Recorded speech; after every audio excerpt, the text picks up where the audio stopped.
Thanks for tuning in to the Medevac podcast, powered by the Robert Irvine Foundation, whose mission is to support and strengthen the physical and mental well-being of our nation's heroes and their families. I'm one of your hosts, David Reid. And I'm your other host, Christian Meyers. Thank you very much for joining us today on the Medevac podcast.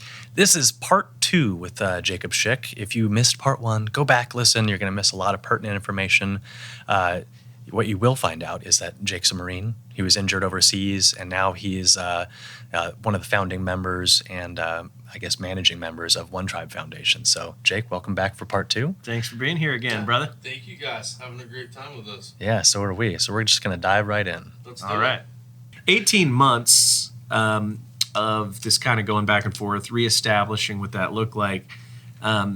Let's kind of look towards the end of that when you're looking to transition out of the military, find a new purpose for yourself, a new mission, and what that looked like for you. How did you overcome? Absolute shit show is what that looked like. Yeah. I never got a hip pocket class or any training on how to be a severely wounded Marine. That wasn't part of out of all the training we did. And granted, it was 03, where we really started hyper focusing on it, and then definitely 04 in the workup. That it was live, eat, breathe. But you never heard, it was always live or die. Yeah. True. It's not a valid point. Live with X. It was never, and to be fair, I think at the time we didn't even call them IEDs. I think we still call them roadside bombs. I don't even think the terminology IED was a thing yet that I remember. And that's just the government churching something up. Like it's the same shit. Yeah. An IED will kill you just like a roadside bomb will. They're the same thing. Yeah. Right? Yeah. It's just the government being the government. But, it was crazy because I never really had, you always heard, I just always remember it was just, live or die. Kill or be killed. You never heard, like, anytime doc was like, hey, we're going to do this medical simulation, it was usually like a Friday afternoon, and we were focused on liberty and like, where are we going to go get hammered? Yeah. Who can afford it? Like we weren't like, whatever, doc. Because it was always live or die. It was never anything in between. And which I can only assume after the fact probably became much more prevalent in training. Or bullet wounds. I think that's the training you focused on, right? It's live or die, or sucking you got shot. Chest wound. This is how you treat an open sucking chest wound. This is how you apply tourniquet to of course. And so anyway, man, I get out of the hospital. I remember when I left, because I was not a good patient. I don't know. I can't speak for you. I was not a good patient, straight up. I fired one of my nurses. The nurse I remember particularly at BAMC or San Antonio, because I don't think they call it BAMC anymore. It's BAMC, SAMC, same thing. Okay, all right. The nurses at the nurse station would do paper, rock, scissors every night to see who had to take my chart. You're a fun patient. It was bad. It was. But I think I was still mentally and emotionally, I was still in fight mode. Yeah. And especially because of how severely I was wounded. I mean, I wasn't out of the woods for the first few months I was home. I mean, I was in the OR every 48 to 72 hours, first 3 months I was back. It was gnarly. How many surgeries total did you have? I stopped counting at 50. Wow. 50. I know I've had 23 blood transfusions, but I stopped counting the surgery at 50 because it's like, this is a good round number. Yeah, nice even number. Yeah. And because, across the hall at the burn ward, I didn't hold a candle to those guys. Yeah, fair enough. And girls. That was pretty rough. It was, my emotional medicine in the hospital was obviously family, people I was close to coming to see me, fellow Marines coming to see me. One in particular that was Vic Miller, who's still to this day one of my greatest friends, badass Marine, 4th Recon, huge comedian that was emotional medicine for me, man. I mean, he was able to take my mind off of the suck factor, having external fixators and rods and pins and shit sticking out everywhere and having my leg in traction. But going and visiting the wounded in the hospital and talking to their families was something that really helped me get to the next minute. Sure. And sometimes it really affected me. The first time I cried throughout the whole thing, it was I got told I'm at Bamsey. I'm the only Marine there. So fucking tired of being called a soldier. And y'all know, it's just a thing. And I was told, hey, Jake, there's another Marine here, or on the way here. And I was like, I gotta go see him right now. Like, I want to be here when he gets here. I'm doing my arms just like I could even move. They had to use this like little human crane to get me out of the bed and put me in my electric wheelchair that had a little joystick. Called it my black Cadillac that they took from me. I was putting holes in the hospital walls and shit. It's like, patch it up. Yeah, patch it up. Get over it. Don't take the one thing that I find joy in, you know. But Putting holes in walls. Yeah. government. But I remember when he got there and Ty's Eagle. Oh, and I remember when I was rolling up and I went across the hall. Because were you at SAMC or did you ever? Yeah, that's where I went. Was fourth floor was the ortho ward, and then across the hall burn ward. The burn ward. Yeah. And so I go across the hall, and I hated going to the burn ward because of how emotionally exhausting it was. Oh, it's terrible. And it made me feel like a piece of shit. Yeah. It made me feel like a giant bitch. Because I was like, what these men and women are having to endure. I will never forget the screams. at Ever. night. Ever. Yeah. That was pretty terrible. It was, so anyway, I roll up, and there's a doctor talking to Ty's parents saying, whoever you would want to tell him goodbye while he's alive, they need to get here now. We maybe have 48 hours. And I remember, half-assed remember, because I'm very drugged up, but introducing myself and saying, you know, I just was told one of my brothers is coming here. Do I have your permission to see him? And they tried preparing me, you know. And I remember the door open. I went in the room, and there's this big-ass black nurse, male nurse, like yoked, big dude. And Ty was a joker. And I remember he looked like a mummy. And the nurse was like, hey, you know, you tell me what you want to tell Ty, and I'll bend down and talk to Ty for you, because he probably can't hear you from over there. And I couldn't get close to him because of the isolation and asking me to back her from the sand and, you know, all the MRSA and all the ID, shit. infectious disease, quarantine. And especially because of the burn victims are so susceptible to infection. So last thing I wanted to do was that. So I stayed kind of off to the corner right by the door. So I told this big dude, this big nurse, like what I wanted to introduce myself. And Ty couldn't really talk. He was intubated, couldn't talk. And I mean, no nose, no eyelids, no ears, no lips. Front half of his cranium gone. And left arm below the elbow gone. Only had these two fingers on his right hand. And I remember the nurse, I didn't really know what to say. And but I was trying. And the nurse, God bless this dude, man. I wish I could remember his name. Or there's just so many people, so many interactions where I was like, I was an angel on earth, you know? And Ty, I remember saying, you know, I got hit, IED blew up beneath me. I'm a amputee on my right leg below the knee. And so the nurse bends down and tells Ty. I remember Ty raises up his right leg. And he raised up his right leg as like, sucks for you, dude. Look, I got my right leg. So then I say, you know, compound fractures in my left leg. Ty raises up his left leg. And then say left arm, and he holds up, and I was like, ha! It got you there, dick.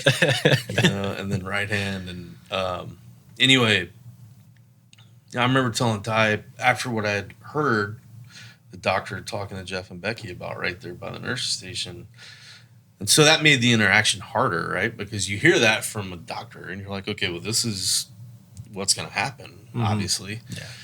And so I told Ty, I think like we do, I think it's just part of the human condition where it's like someone who's clearly not going to live and asking you if they're going to be okay, and you tell them they're going to be okay, and you know they're not going to be okay. But I told Ty, hey, brother, I'm going to come see you every day. Every single day I'm going to come see you. Like, you do not stop fighting. Don't get out of the fight. Keep fighting. And he, best he could, gave me, some Ura Moto, and I left the room, and as soon as the door shut, I fucking folded. I lost it. I mean, hardcore, ugly cry, snot, lost it. Lost it. And, people were trying to console me, and that just made it worse. That just pissed me off more. Because I was so angry seeing him. And it was like, how fucking dare you do that to my family? How fucking dare you? And I wanted to kill everyone. I wanted to kill all of them. And so that was the first time that I really... Ty ended up making it, by the way, lived for another 10 years. We've buried Ty, but got another decade, and one of the best humans on the planet. He's one of those people that you're being around him just made you want to be a better man. Sure. And that's who I'm now very, very, very particular who's in my circle. I'm very, very energy stingy because it's mine. I decide where it goes. Yeah. And Ty was one of those teachers who helped teach me that. And I don't even realize he was teaching me that. And as you know, I mean, like, especially having the injuries you have, you're in shorts, walking around, all this stuff. It's easy for people to encroach on that as well. Yeah, sure. I think the biggest thing for me, the slap factor is right when I went outpatient. I refused, like, as much as I could to be out of the chair, but you just can't do it sometimes, right? And the kids and the noticing all of the staring that happens after that. Like you're a circus animal. Like you're a circus animal. The kids get a pass. I've always said the kids get a pass to this day. It's the adults that I want to look at them and be like, hey, you want me to do a trick or something? My eyes are up here. Just come ask me. Just ask me. Yeah. The kids, That's what I say all the time. The kids eyes are up here. Kids get a pass because they're little and they're curious balls of curiosity. Yeah. Right? And they don't have enough life yet. I mess with kids now at this point. I always tell them, especially if I'm at the beach, that don't go in the water over there because shark got my ass. See, that's fucked up. I tell them, they're like, what happened? I'm like, didn't eat my vegetable, it just fell off. Yeah. Like something, let's not get into the left leg, left arm, that whole thing. But there's so many stories I've come up with. I mean, there was one time, the Super Bowl had a car full of dudes. I want to say it was the Super Bowl when it was in Houston. And we were in like an Uber or Lyft and had a big SUV, and the driver was like, well, what happened? Do you mind if I ask? And I was like, no problem, man. I worked for the Ringling Brothers, and I was a lion tamer. And that's a good one. I mean, for like the whole 30-minute drive, I had this dude, had it go. And the guys in the back, I could tell, were trying not to pass out from holding their breath and not laughing. It's great. That's what makes it all worth it. But you have to make fun of the situation. You got to find light in it. It is part of coping. And it's also funny to see people's reactions. Oh, yeah. It's I get off on it now. I will attribute my injury to me not being able to tell when people flirt with me, though, at all, because I just I can't see people staring at me. I just ignore it at this point, like, especially at the airport. Yeah. If you really pay attention, like, he'll say all the time, my God, 17 people just stared at your leg, and I don't even see it anymore. I walk like 6 feet apart from him. Just like it's contagious. Yeah. I get it. I don't. Very rarely do I notice it anymore. And before, early on, it bothered me. Same. But I would go somewhere with Ty. Yep. Whole different ball game. Different story. But Ty, because it was training me, had to wear this helmet for a while, and he got this like license plate that said Tyler on the and glued it to the back of his helmet. He would wear shirts like, keep staring at me, I'm gonna steal your girlfriend. Like the dude was so. You got to have the humor in it. We have a buddy, Mike Schlitz is his name. Oh God, he's so funny. And like 90% burns all over his arms, melted off. Same thing is the guy is funny and he's resilient. Yeah, the guy could just keep going. We went, speaking of Marines, that was 1-5 Marines at Camp Pendleton. We went up First Sergeant Hill. And, us being 2 Rangers, we're like, we got to run up and down. Yeah. And that guy was, he was up and at it. He ran the whole thing, and he trips and falls, and he doesn't have any arms to catch himself. Just hooks, right? So he's like kind of just on the ground, and some Marine came up and he's like, "Hey man, do you need a hand?" And he said, "I'd like 2." And keeps going. And that Marine is like, yeah, he did. He just goes, yeah. Mike gets up and keeps running the whole way down. Yeah, we God run bless down him, together. the whole way. I mean, because here's the thing. Can't sweat either. Can't sweat. Yeah, So he's right? running in the heat, like doesn't stop, doesn't quit. Can't sweat, eyelids. So he's got eye drop stuff, and like it just All the time. Having to use it all the time. Yeah, but Fight forward. But if there's 100 people in the room, that man is the last person that complains. Yeah. I always tell people, if you could have met Tyler, there was like a sheet or a curtain in between the two of you, you'd never know he's a Marine, let alone severely wounded Marine. Because he'd be curious about you, where you're from. Tell me about you. Tell me about your life. And then he would crack jokes in between. And, I remember one of the things about the hospital where I remind people, especially 04-05 time frame, that, the trauma and the tragedy didn't stop when you got to the hospital, because I distinctly remember every few weeks paying my respects to a flag draped body in a hospital bed. And either Ty would come get me, or I'd go get Ty, or Casey, there's another Marine that showed up after the fact who we lost several years ago. And it just was this constant reminder, right? And that's why when people ask me, like, well, how do you deal with it now? How are you coping with it now? And I'm like, well, I have an everyday reminder. Which is fine, because for me, it's a tool. Like, this is a tool to help me get upright and move. That's all it is. Yeah. Like, I don't look at it any other way. I mean, the pain that I go to bed in pain and I wake up in pain. I'm almost 7 years clean and sober recovering addict alcoholic, right? Because if I suck at doing anything in moderation, you're all in. I'm either all gas or I don't show up. Typical Marine.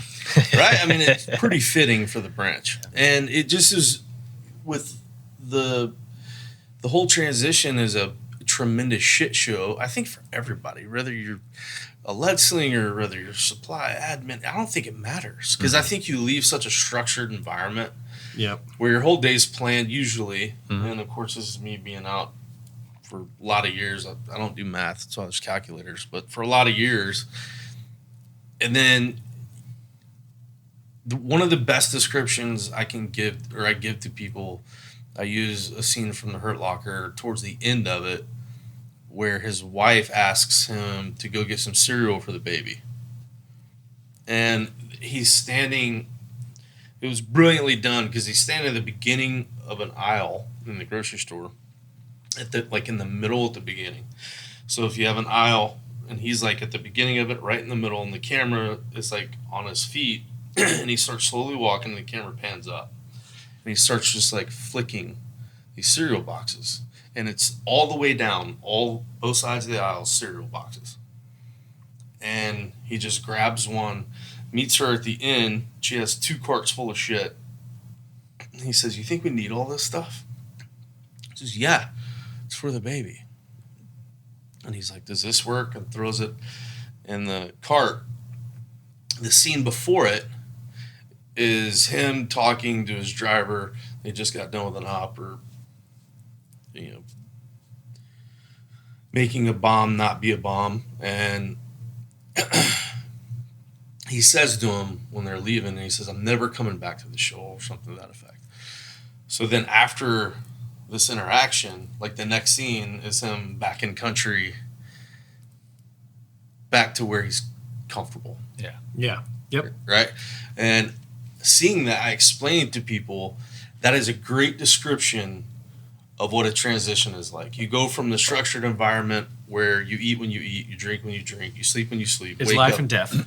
Wake up, don't die, rinse, repeat. Yep. Mm-hmm. Right? To where you come home, you get treated, especially if you're wounded, you get treated like an alien in your own home environment. Yeah. Right? Where you also feel like one. And it doesn't take these or injuries to feel that way. Y'all know that. Like, because everything is different. And you come back and you have all these options and opinions and all these things that you're not accustomed to. And it makes it a very awkward environment where otherwise, and we get treated like rock stars, in large part thanks to our Vietnam brethren that decided this will never happen again. This is bullshit. Who got treated like shit when they came home. Yep. Even though a lot of them were told, like, go to war, go to jail, your choice. Mm-hmm. You know, obviously our country went through a bout of tremendous stupidity because they're privileged and spoiled and lazy. Mm-hmm. And it was, you know, in large part, not a lot of change, but it's one of those things where I was, I remember when I was leaving BAMC, I was rolling out, and the commanding general was walking out, just General Fox, and he looked at me, 1 star. And he looked down at me, he's walking me out, and my older brother is waiting for me out the main entrance of the hospital. And General Fox looked down at me and said, I got to tell you, Jake, after all the shit you put us through, I feel like we should name a hall or something after you. And I looked at him and I was like, sir, I think I can do the whole infamy thing all my lonesome. I don't need your help there, but thank you. Like, we actually got really close. And I really appreciated not only people in positions of leadership, you know, or the authority figures while I was in the hospital, that would come in and talk to me and say, how are you doing? Obviously not physically, because you're completely fucked physically. How are you doing here and in here? Like, those are the people that I had an unbelievable connection and respect for, because they removed the surface level shit, which was us as warriors, and wanted to know, how's the human doing. Yeah. Mm. You think that inspired you to go down I think it certain path? 100% played a role. Yeah. Yeah, it was a part of the equation. No, it was definitely a major ingredient.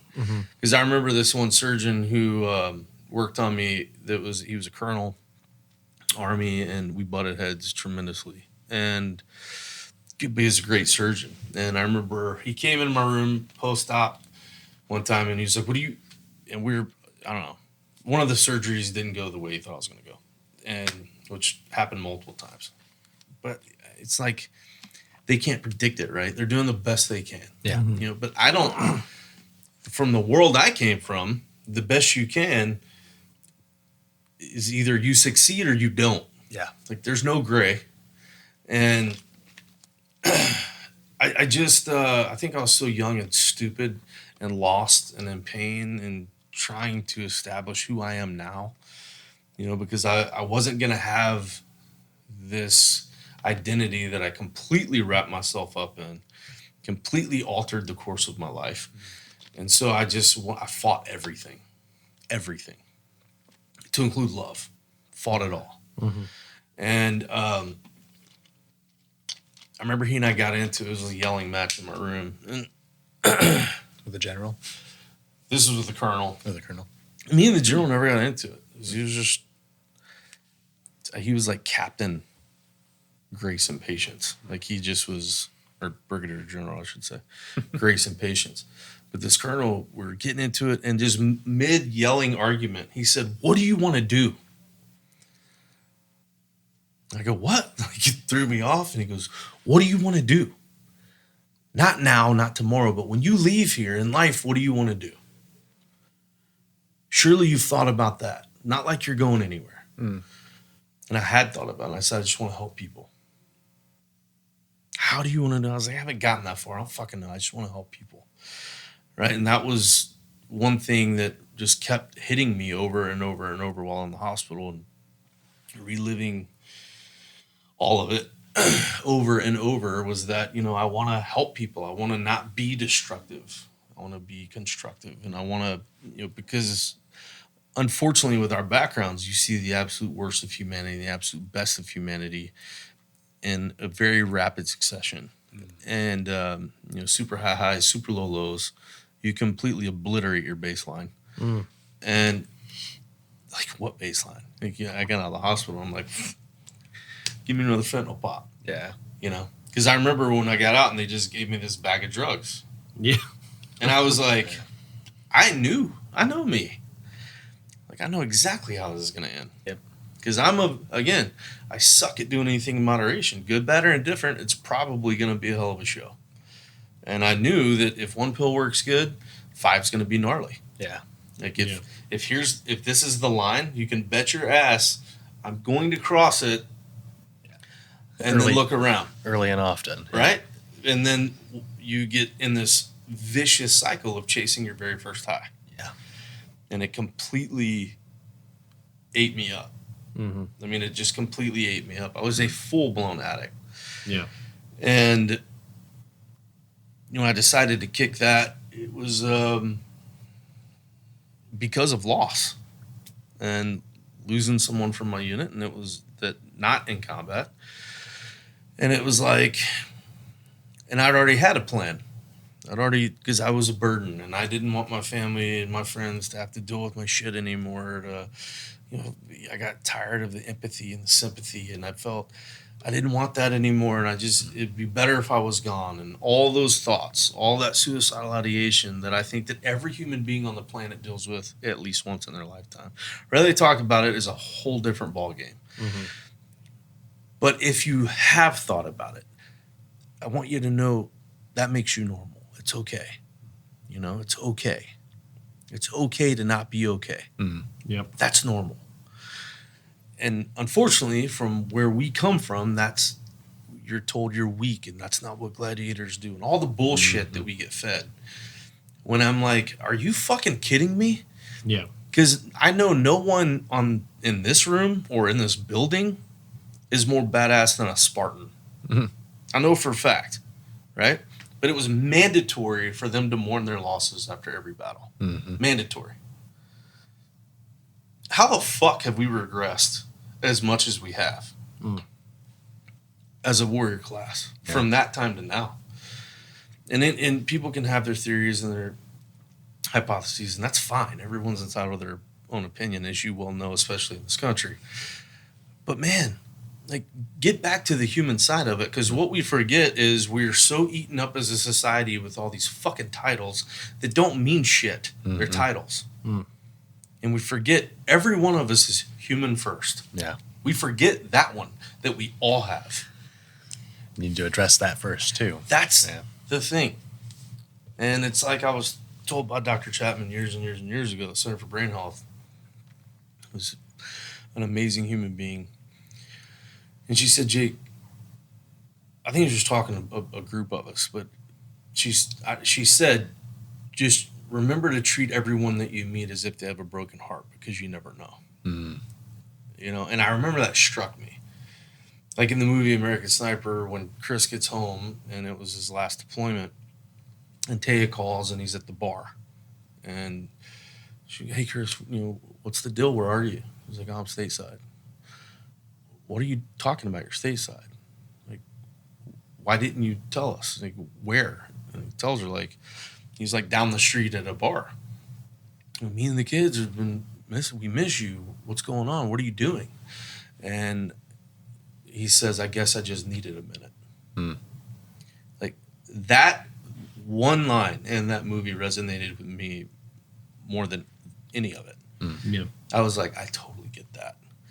Right? But I think that's I think where we've really gotten lost or regressed as a society is that's everybody. It doesn't matter. It's everybody. Yeah. And we talk about that too in the invisible wounds as well. Mm-hmm. And physical wounds aside, the hardest battle that you're going to face is internally. No doubt. Have you ever been told by a fellow warrior, have you ever been told, like, I envy you? I envy you that you have a prosthetic because people can at least see it. Yeah. A couple times that's happened to me. Yeah. And I remember the first time it pissed me off. I was like, really, motherfucker? But then I was also still trying to sift through my own bullshit quite a bit. And they're sifting through their bullshit too. And you know, I get a lot of, you know, speaking engagements that I talk to people, and they'll have, you know, service members or veterans that come up to me and they'll say, hey, I never did what you did, but I just did. And I say, stop right there. I get so tired and I literally call it my just theory, because I'm like, you're devaluing yourself and your situation. When people came into the hospital room and said, at least it's just one leg, or, you know, at least you have both arms, and I'm sure you got that, it's like, it could be worse. Yeah. It could be worse. And I'm like, you're taking away that individual's coping response to that situation. You know, your ability to get through that is not going to be helped by being like, hey, rub some fucking dirt on it. Yeah. And it could be worse. But you're exactly right. This same thing, it reminds me of something that I was doing Jocko's show years ago. And he said, Jay, I can't imagine what you've been through with all the surgeries and all the stuff. And, you know, just everything. And I was like, well, what do you mean? Like, what do you mean you can't imagine, like, you know, you've had to have an ankle surgery, or whatever it was. I don't remember exactly. He said, yeah, but I mean, nothing compared to. And I said, how do you know? Yeah.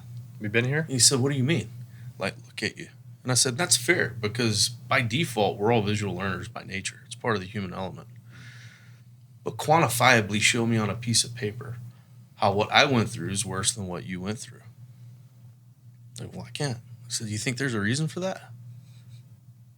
I said, because here's what happens. Comparing and contrasting pain and suffering, when you do that with someone else, like, well, at least XYZ, you're subconsciously belittling everything you've been through to get you to the point at which you are in your life right now. Absolutely. And you don't even realize it. It's hard enough to be completely in love with the person staring back at you back in the mirror, because every emotion in your life is dictated off that emotion. Mm. Don't subconsciously make it worse, not realizing that that's what you're doing. Absolutely. And it happens all day, every day. It's every single person. And that's the thing, and that's the retraining, and I'm sure you implement that into, you know, the work that you do now is retrain other people to say, hey, look inwards, focus on yourself, focus on your situation, take it step by step, minute by minute, hour by hour, week by week, whatever it takes to get through that hump, and stop looking around. Yeah. Because what happens when you look around? You and I saw it when we were at BAMC. We looked around, we saw the burn unit, the screams in the hall, I'll never forget the most severely injured veteran to ever survive, all missing limbs, 100% burned, couldn't even talk, staring out of a window on the 4th floor, just looking at the flag in the center of the Intrepid.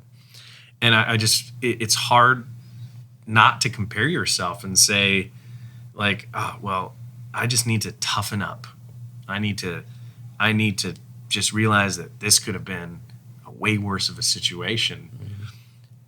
You got to internalize that and look at yourself and just fix what you got going on. You can't compare it to other people. You belittle and subconsciously. It's a real thing. It's such a real thing. Yeah. And we do it in everything. It's not just injuries. It's in military service. I see this all the time too with, we call it borrowed valor. You hear that every Marine's a Marine recon, sniper. No, they're not. Yes. But somehow they all are. But, and it's like, hey, you signed the dotted line. You've had 2 deployments. Why do you need to say it's 4 deployments? Why do you need to say you got... See, that's the thing with me is that, like, I don't hold a candle to what the guys in my unit did throughout that deployment. Don't hold a candle to it, right? And I've often thought about, too, the guys that saw me in the back of that vehicle while Doc was working on me. Like, who has it worse now? Me or them? Looking back on it, knowing what I know now, after living some life, maturing a little bit, gaining a little more wisdom, like, what's more worse? me getting up, having to put on a leg to go pee, or those guys that were certain they were talking to me the last time. Yeah. Seeing body parts and blood and shit everywhere.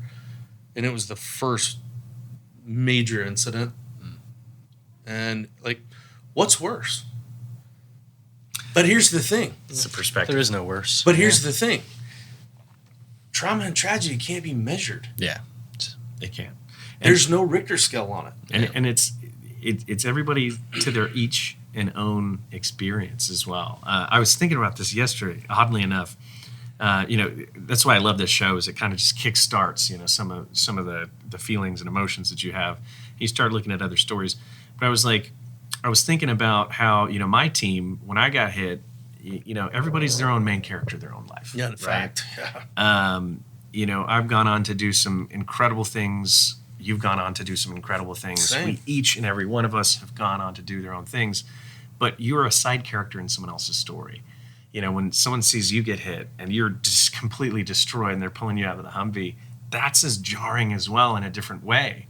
They live with that experience the rest of their life, but they don't have the people at TSA, saying, "Hey, come on, Marine, let's go through this." True. And they're in civilians and they might be fine, but internally they're still dealing with that. Your buddy right there in front of you, holding your hand, saying, "Thank you for being there."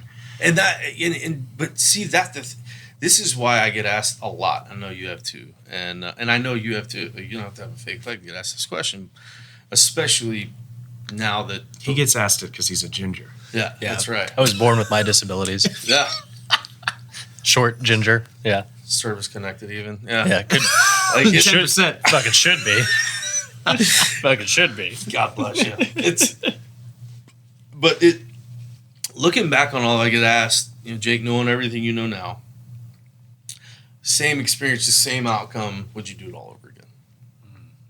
Zero, and it's the same answer every time. I'd join the Air Force. Zero has, right? Yeah. Those fucking air conditioned cans did look pretty comfortable. Absolutely, unequivocally, yes. No doubt. No doubt. And here's one of the main reasons, and again, I've had almost 2 decades to think about this. I was doing I've gotten to do a lot of things that most people could live 10 lifetimes and not get the privilege or opportunity to do. Yeah. And I attribute that to a lot of things, but I'm very grateful because it's something that most people will never get to do or experience. And so I was asked this question by this reporter. I was doing the coin toss for LSU, Texas. When LSU went to Texas a few years ago, football game. And I did the coin toss with the governor. And the day before, I was doing a few interviews. And this interviewer asked me, she said, this is 15, 16, 17 years, somewhere in that time frame after the fact. And she says, and I get to go all over the world do speaking, and which I love because it's therapy for me. And I get asked a lot, like, how long are you going to do this? And I always say, when I leave that stage, if I feel like I didn't leave a piece of my soul there, that's the day I stop. Because that means that's the day it stops being beneficial to me. And so she said, if you could meet the person or persons that built the bomb that hit y'all that day, what would you do? When I'd never been asked this question. It's a pretty serious question. Right? And so it kind of put me back in my seat, and I thought about it. And I very rarely shoot from the hip. I say what I mean, and I mean what I say. And I think I'm a firm believer that spoken words matter, and everything has meaning. And so I sat back and I thought about it. I'm also fairly certain I know what she was looking for. I know what she wanted me to say. Yeah. And so I thought about it. And then after a few minutes, I sat back up and I said, you know what? I'd hug him. And she looked at me with almost disgust and disappointment and wrote it. And she looked up. It was German salute. Like, Why? And I said, because when I left here to go over there, I left here with, my brother being my brother and not stopping there, and my father being my father and not stopping there. And now we're best friends and couldn't possibly be more close than we are now. And I truly believe, had this not happened, and we were forced to change our perspective and have a perspective shift and realize what's important and what matters, then I wouldn't have what I have with them. And I wouldn't know truly what a meaningful relationship is. I agree with that. And so I would hug them. Yeah. I would thank them. And I stand by that. I've thought about that a lot. Because here's what I've come to conclude as Just well. depends. My question would have been right up. I'm like, well, are they active or not active? Yes. Are they still building bombs?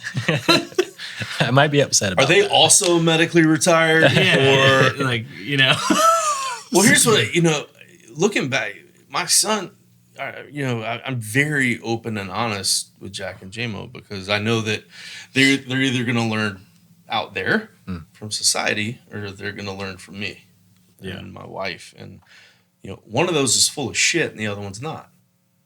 Right? And so I don't protect them from real world. I'm very, very open and honest, even my own shortcomings. And I've told them for almost 7 years now, I'll never lie to you, even when it makes me look like shit. I'm going to be honest with you. Yeah.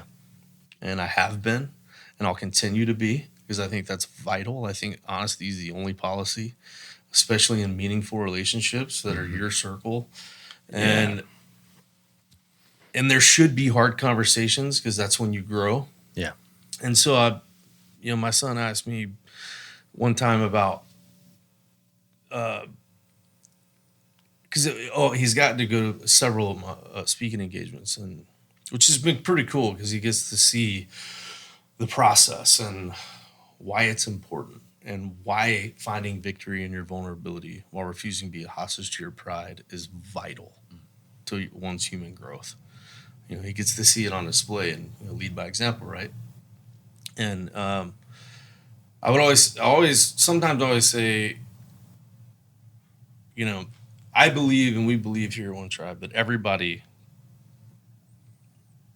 deserves a shot at living well, regardless of what their past looks like, because everybody's got one. And every one of them are fucked up, because we're all fundamentally flawed by design, right? And so we're driving home. It was in downtown Dallas. We get in the car, we're driving home, and Jack says, "Dad, I have a question."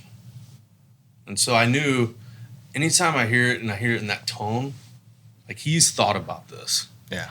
And I'm always, a part of me always gets a little nervous because, I've also gotten, "Dad, I have a question. Have you ever been arrested?" And Damn it. right? And I'm like, "Which time?" And, I've never had an extended stay, but, it's like, because I told him I will never lie to you, and I'm sticking to that. Sure. And so, "Dad, I have a question." I'm like, "Oh, shit. What's this one going to be?" And he said, "When you say to people that you believe everyone deserves a shot at living well, do you also mean your enemy when you say that?" And so same kind of question there again. I knew that I needed to answer quick and with conviction. It's a big question. And my wife grabbed the steering wheel. Ashley, you all met. She grabbed the steering wheel, and I looked at him, and I said, "Absolutely." He's like, "Why? They tried killing you." And I said, "Why do you think we were there?" Yeah. Try to kill them In their backyard. That's And I said, "Jack, this is what you gotta understand, son. In war, it's not personal. It's business. And what you need to understand now, and try and wrap your head around now, is that most things in life are business. It's not personal.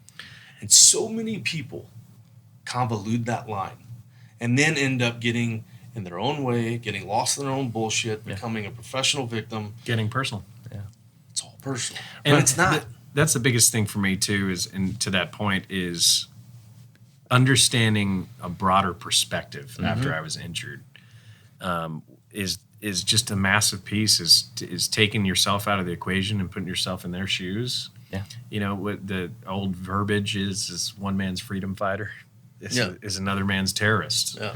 And it really is. And then obviously there's so much that goes into the background of that, like the exit out of Kabul, how we treated the family, some of the stuff that comes out, and you're like, whoa, I wasn't there for that. You know what I mean? So you're like, Well, I wasn't there also- for that, so it's not my fault. Like, it's, Yeah. Well, there's also the product of the environment, right? You're a third generation combat Marine. Yeah. Well, if you had grown up in Kabul as a third generation, 100%. you know, Same shit. rebel, Same then shit. and your dad or your uncle is killed by the local Americans, well, you're probably going to radicalize because you're a product of your environment. Same shit. And you have to understand that at a deeper level. Perspective. Like, Yeah, the whole, yeah. the whole, you know, we're here to make friends thing that was told to the American people was such a crock of shit. hearts and minds. Yeah, that bullshit. Hearts and minds. To this day, couldn't- I'm like, Yeah. after especially everything now. Here we are, what 21, 2, something like that, years removed, and Per 1 second. hey, there it is. You just did a hand. 22 years removed. Don't forget that part. I will say that we're almost on 2 hours. Fuck. So So much for that hour. yeah, That's no, fine. no, it's okay. It's fine. let I her know just already. perfect. I just I'm watching the cards. What is our 45 minutes. 45 minutes left? Okay. So So we're gonna what we're gonna do I'm gonna is hit my vape then, since I've seen you're it. fine. I'm like, so what we're gonna do is I want you to finish that thought. yeah. And then I'm gonna ask. I'm gonna say. So what are you doing now? Give us like 10 minutes of that. I think this is important to your cause anyway because it puts a face to the name, right? Yeah, and I appreciate that, man. But I mean, it's I don't do this shit for that reason. And I know that you don't, but it's important to have context. Yeah. And this is why No, this for setting sure. is so important. Yeah. So Yeah. we'll jump back right in. Okay. Right now, okay. Did you need a break? No, We only good. got like 10, 12 No, minutes. we're good. 10 minutes. Yeah. I just put on a new gel liner socks. It's a little tight. You know how it goes. I feel you. So, yeah, we're 22 years removed, and it's like so much stuff comes out almost weekly still. Yeah. And I get asked a lot, like, do you regret, or no, not do you regret, because I don't regret shit. I never did the why is me. Like, I never did the woe is me, why me. I was pissed off I lived for a while. But I get asked a lot, do you think we should have gone to war in Iraq and Afghanistan? And I always tell them, like, listen, my opinion of either war is irrelevant, Mm-hmm. especially as a Marine. Especially now, so much later. It's irrelevant. Yeah. I mean, it was willingness and obedience to orders, I mission didn't accomplishment have at a all political costs. bone in my body when I was 17 and I enlisted. I was so convicted in carrying on a legacy Yeah. that I didn't give a shit one way or the other, and Yeah. and people tell me, well, what was, both wars were so politicized, and to which I ask, like, name the last war that wasn't political. I'll wait. I mean, it's Lions and lambs. Lions going to and lambs. continue to happen, and there's always a lot of money to be made. There's going to be a lot of bloodshed. There's going to be trauma and tragedy, and that brings me to the one commonality amongst the human race. The only thing that puts us in the same arena on level ground, every human being on the planet, is pain and suffering. That's it. That is the only thing, because everyone knows pain and suffering sucks. Especially when you decide to do it by yourself. And not everybody has happiness in their life, No. So you're right. Or You're right. things to be happy about. Yeah. So let's take that that massive amount of experience and perspective that you built over the years and find that reestablished purpose in the work that you're doing now to help other people overcome some of the adversities that they face. Sure. It's, it started as 22 kill in 2013 when the 22 push-up challenge was birthed. I know there's a lot of organizations that claim to have started that, and just frankly, they're full of shit. Just spade a spade. Yeah. I remember when it was started, and I still suck at all things social media. Like, I'm really not on it much, and my wife runs socials and comms for the foundation. I suck at those things. And but the 22 push-ups, 22 days, then you call out somebody else to do the push-ups, and it was to highlight the 22 a day that we were told from the VA study at the end of 2012 that came out, stating that on average 22 veterans die by suicide every day.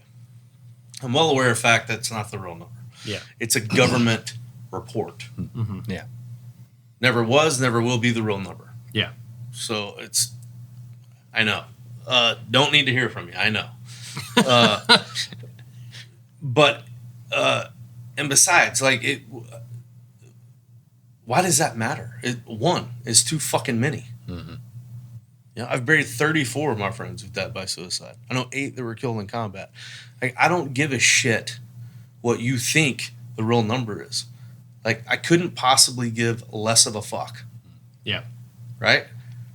Because I'll continue to go to funerals and hug these widows and hug these children and say, I'm sorry, and I'll try harder, because that's all you can say. Yeah. There's nothing else you can say. And I'm going to do that to the best of my ability, whether I'm fighting my own demons or not fighting my own demons. I know my control stops outside my own skin. Mm. And the acceptance of that is what I battle, right? Because we're masters of bullshitting ourselves, thinking we have control outside of our own skin, but we don't. Mm-hmm. But we are master manipulators to ourselves, thinking that we do. Mm-hmm. We don't control what anyone else does, how they do it, when they do it, why they do it. We have zero control over that.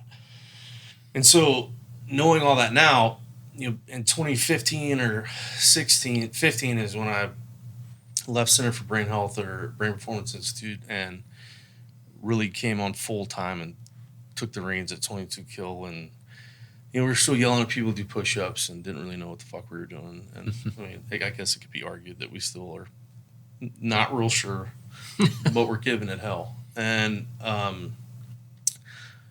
then The Rock did the push-up challenge. Even though tens of thousands of people had done the push-up challenge around the I'd say the country at this point, but then The Rock did it. And I remember I was doing a fishing show off Captiva Island in Florida, and my phone rang. And one of my buddies was with us forever and still does a lot with us, also a Marine. He said, "Jake, The Rock did the push-up challenge," and I was like, "Cool." It's like, "Bro, it's going viral." This just show you how ignorant I am to modern technology. And I was like, "What does that mean?" I didn't know what it meant. Yeah. For real. And he was like, "Dude, like the website keeps crashing and it's all over social media." And I was like, "Rad, man, that's really cool. Thanks, dude. I'll call you when we're take a break from." And he was like, "Okay, love you, bro. Like, love you, bro." Because I didn't realize the magnitude of it. Right, that's just my ignorance to this whole thing. Sure. Mm-hmm. And then I found out quickly how massive it was, and it was a huge deal. And we started getting all the support, financial and otherwise, that we were not prepared to receive, because we never started this we never started the push-up challenge to make money. That was because we were losing our brothers and sisters at their own hand, and nobody was talking about it. Yeah, awareness. Nobody was acknowledging it. Yeah. Right? And you can't change shit without education. Yeah. Right? That has to start with education. Yeah. And so we were like, well, what could we do that could potentially be so popular that it puts pressure on our lawmakers to change policy and procedure? That was where the 22 push-up challenge came from. So we started getting all this friggin' support, and it was like, okay, we got to do something. We got to have a program. We got to have something to put these funds to. We wrote lots of checks to lots of other organizations for a couple years. And which is fine. These partner organizations, we knew they were doing good work, but I couldn't tell people to the penny where their money was going, and I have a major fiduciary responsibility with donor dollars. Absolutely. And I have to be able to account for that. And I could give them a general answer, but I couldn't tell them how or when. Yep. And those are all things that are very important for people that are willing to donate their hard-earned money to a cause and that they believe in. And so we started with an outdoor program, and then it just kind of grew from there. We went from an outdoor program to a motorcycle program, which is called Wind Therapy, which will evolve into other things outside of just riding a motorcycle. And we do all types of workshops because, again, education and awareness is such an important piece. And we have the Watch program, which is We're the Children of Heroes, that are all widows and children of those that we lost in training or combat or by suicide. We don't delineate from the three. Because these kids, what we've learned over the years is that they just know when they show up to an event and we have a game night and we'll put these screens up and play these games, we order pizza, and it's actually really fun. But it's almost never come up like, how did your mom or dad die? Almost never. They know by default, they just have something in common with this other kid that at school is a rarity. Yeah. And it makes you so appreciative of the human condition and how young and unscarred they are because they haven't lived enough life. Right. So, they're very intuitive and they're tremendous readers of energy. And so that's why I say all the time, there's so much we can learn from kids because they're not as flawed as we are because they haven't lived as much life. So therefore they're not as scarred. Yeah. Right. It's like I tell people all the time, if we were in the business of fundraising for dogs to not die by suicide, we would be $1 billion entity. Yeah. Right. That's actually sadly true. Because people don't get jaded by dogs; they get jaded by other humans. Yeah. And then nothing. I'm not saying that there's anything wrong with dogs or service animals or emotional support animals, and I believe in them. There's science proving that those help. But name the last time something that didn't have opposable thumbs changed the world for the better.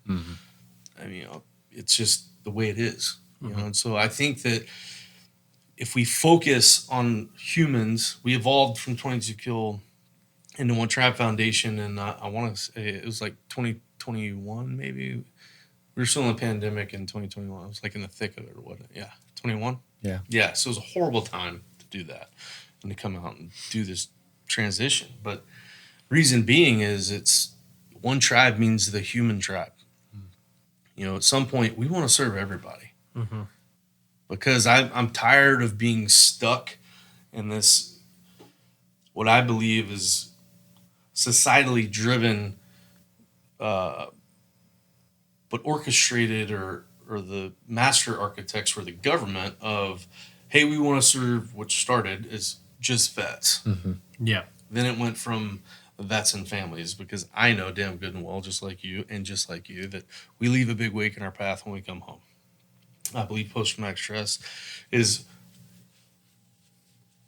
almost to the point to where it's contagious. And it can be passed on. Same as generational trauma. Same shit.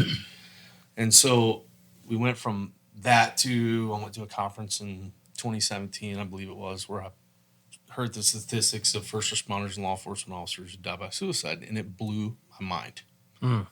Blew my mind. At the time,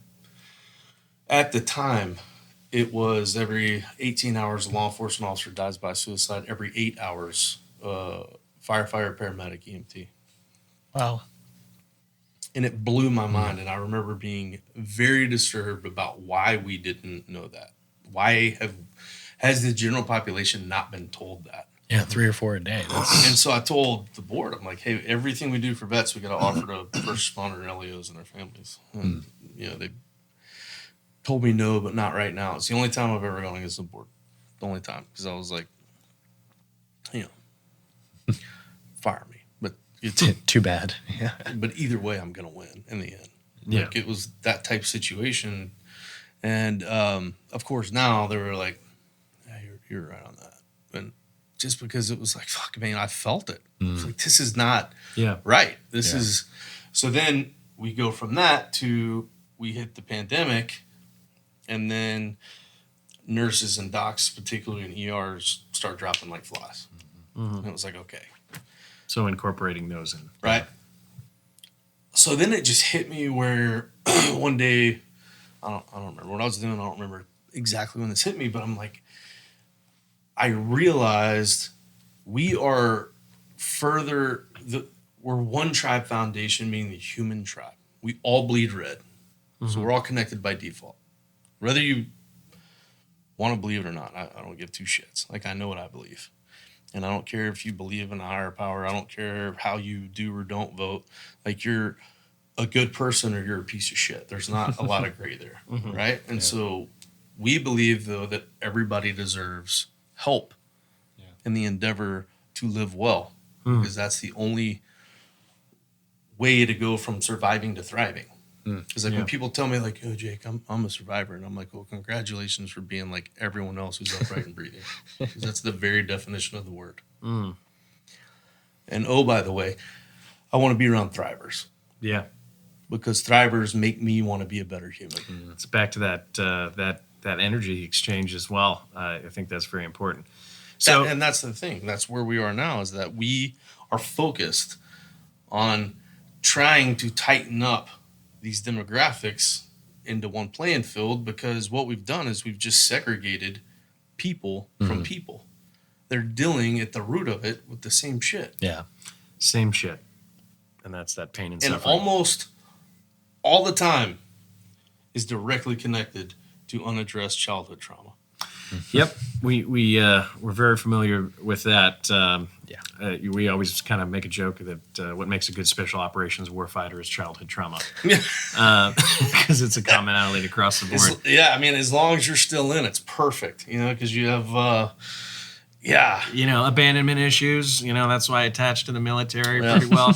Anyway, I think the work that you're doing is absolutely incredible. I think that bringing a community together and stop idolizing subdivisions is very important, and incorporate those, because everybody could learn something from everybody else, right? 100%. Everybody's got a story. Everybody's got a story, and we always talk about this too. Is it doesn't matter, if your friend gets shot in the head overseas serving, or you see you're walking down the street in Arizona and your friend gets hit by a bus. That trauma is different. As a matter of fact, those in the service were more well equipped to handle that kind of trauma. 100%. So in an arguable kind of conversation we could have, the civilian side is not well equipped for that, so it's a little bit difficult. So I admire the work you do. Where can we find you at? So I did, and I'm sure I did a horrible job at the whole elevator pitch, but I suck at that, because I do this because it's from the heart, my friend. Yeah. I mean, onetribefoundation.org is like the number one tribefoundation.org, and read about it. And if, as I tell most people, if you have a heartbeat and you're upright and breathing, the odds are we can help you. And if we can't directly help you, we're partnered with somebody that can. Yeah. And that's the thing, is that we know we can't do this alone. We're not that naive, right? I mean, that's just like the reason that we have 47 some odd thousand government nonprofit organizations saying that they work with veterans and all that, and some of them do amazing work, and we're partnered with a lot of them, and some of them don't. And and we're not partnered with them. Right. So that's the thing. And you said something earlier, and I want to touch on it real quick. When I'm speaking to people, whether I'm speaking to 5,000 people or I'm speaking to a room full of 20, I describe the military as a giant spoked wheel. And that just like an old school bicycle, and you see all those metal spokes on that wheel that maintain the integrity of that wheel. And I tell them that the warfighters, the actual lead slingers, are about this much of one spoke. So it takes the rest of every one of those spokes to maintain the full integrity of that entire wheel, which is the military machine. Yeah. It's really important for people that, I never, and it's like, stop. Yeah. You did. You absolutely did. You know, and that's I think that because the media is glorified, you know, the war fighters as the quarterbacks, and it's so dumb. It's so dumb because there's nothing sexy about it. And we're all just one tribe at the end of the day. Yeah, all bleed red. Beautiful. Nice plug. Thanks for sharing today. No, dude, thank you, Really bro. appreciate you. September 20th. I'm still That's blown away by that. That's it, Wild. man. Yeah. Well, awesome. No, I Awesome. appreciate you guys. You guys keep doing the damn thing and keep feeding souls. We appreciate you guys. Absolutely. Well, thanks for your time today, Jake. We really appreciate you sharing and what you guys do at the foundation, too. It's fantastic work. You bet, brother. Thank you. This has been the Medevac podcast, ladies and gentlemen. Thank you very much for joining us today. Keep an eye out next week, every Thursday, new episode. We'll see you then. Okay, perfect.